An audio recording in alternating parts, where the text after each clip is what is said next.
Il y a cette difficulté finalement à avoir quelque chose en perspective qui s'appelle l'espoir, qui s'appelle la croyance positive. Et c'est vrai que ceux qui s'en sortent bien gardent espoir, ont cette croyance, mais ont les ressources aussi pour pouvoir se le permettre.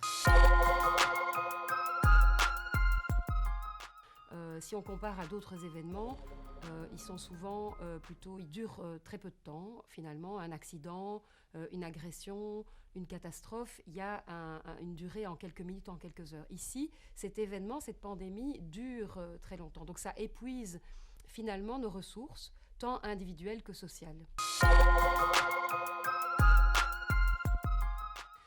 Oui et non.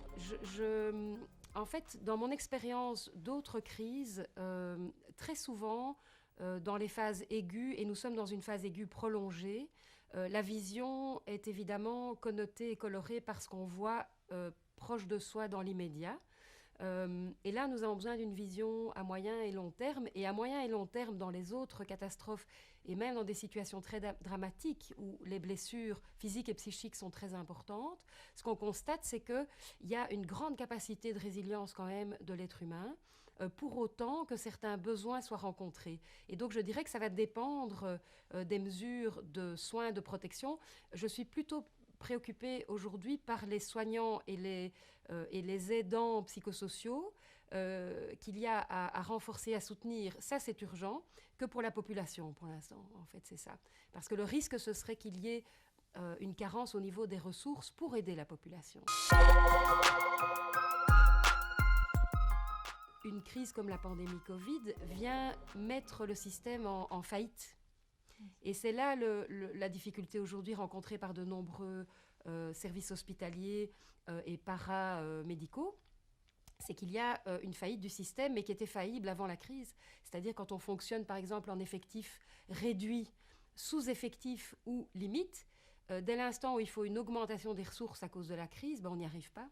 Et donc, il y a cet aspect-là. L'autre aspect, c'est la question de la proximité avec la mort, en fait, qui n'est pas beaucoup évoquée aujourd'hui.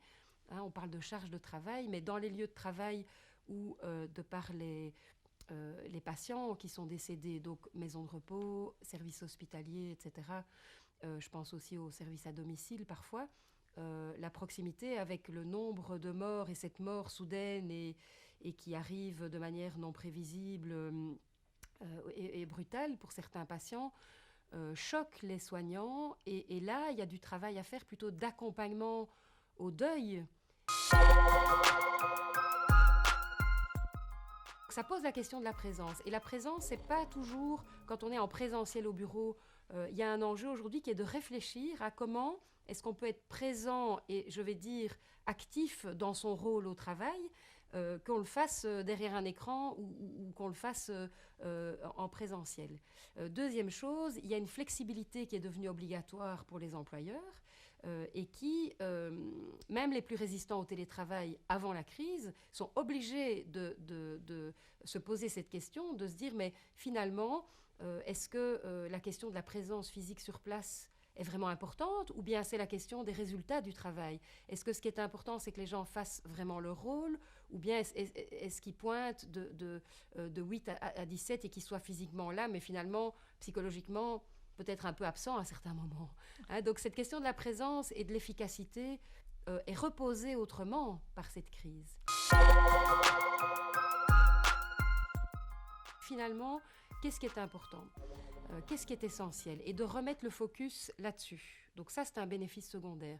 Un deuxième bénéfice, je dirais, c'est aussi pour toutes les personnes qui sont dans une certaine conscience, évidemment, et une certaine... je dirais peut-être une certaine humanité, c'est d'avoir conscience de ses privilèges aussi. Par effet contraire, par effet comme une dia, vous voyez, du côté inverse noir-blanc de la dia, c'est de se dire, moi j'ai un certain nombre de privilèges par rapport à d'autres, et j'en suis consciente, ce qui est quand même, je trouve, un bénéfice aussi de cette crise. D'avoir conscience de ces privilèges, c'est un premier pas pour rétablir un certain nombre d'inégalités.